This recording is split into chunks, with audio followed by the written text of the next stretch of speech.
চলে আসলাম উত্তলা সুস্থলা চৌধুরী কলেজের এইচএসসি 2025 সালের মেধাবী শিক্ষার্থীদের সংবর্ধনা অনুষ্ঠানে। আজকের এই কলেজ অডিটোরিয়ামে আমরা দেখি কেমন হয়। অনেক সুন্দরভাবে সাজিয়েছে দেখুন ভিউয়ার্স। আজকের এই কলেজ ক্যাম্পাসটা দেখালাম। আজকের এই শিক্ষার্থীদের সংবর্ধনা দেওয়ার জন্য যে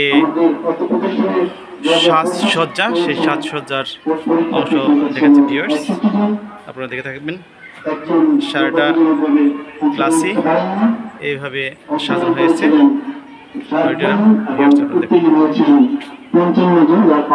ফলগুলো দেখুন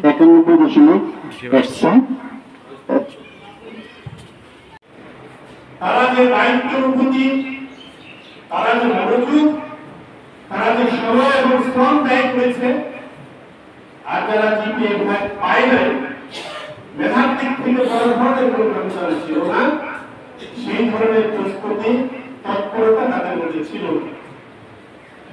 যদি তারা সে ব্যাপারে আরেকটু সজাগ হতেন, তাহলে আমাদের জিপিএ পাওয়ার সংখ্যা কমপক্ষে 10 থেকে 12 এর মধ্যে হতো নিঃসন্দেহে।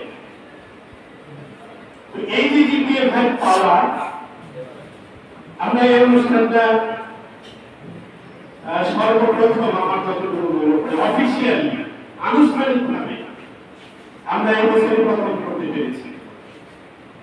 আমার যদি ভুল না হয় তাহলে অফিসিয়ালি এইভাবে এই ধরনের অনুষ্ঠান আগে করা হয় না। তো এর মাধ্যমে সংশ্লিষ্ট যারা আছেন তারা সবাইকে ধন্যবাদ জ্ঞাপন করছি। তো আমার কথা শেষ। আজকে তো যাদেরকে সংবর্ধনা দিলাম, তো এই আনুষ্ঠানিক বললাম, তো আর দুজন দিক থেকে আসেন অটোবাসী পরীক্ষা হয়ে গেছে। আমরা এই সপ্তাহে একদিন হয়তো তাদেরকে ডাকবো, আর এক সপ্তাহে ডাকবো। আগে থেকে আমরা জানিয়ে দেবো ভালো ফলাফল করার জন্য আমাদের চেষ্টা নিচ্ছি। তাকে আমাদের সাথে জড়িত থাকতে হবে।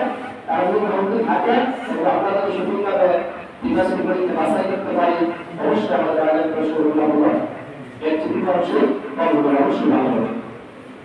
আমি আজকে তারা কষ্ট করে যে অনুষ্ঠানে উপস্থিত হয়েছেন, মূল্যবান সময় তারা আমাদের এই প্রতিষ্ঠানে দিয়েছেন, উপস্থিত সকলকে আমি আমার পক্ষ থেকে অতিথি যারা আছেন এবং সামনে যারা উপরে আছেন উপস্থিত সকলকে আমি আবারও আন্তরিক অভিনন্দন এবং ধন্যবাদ জ্ঞাপন করছি।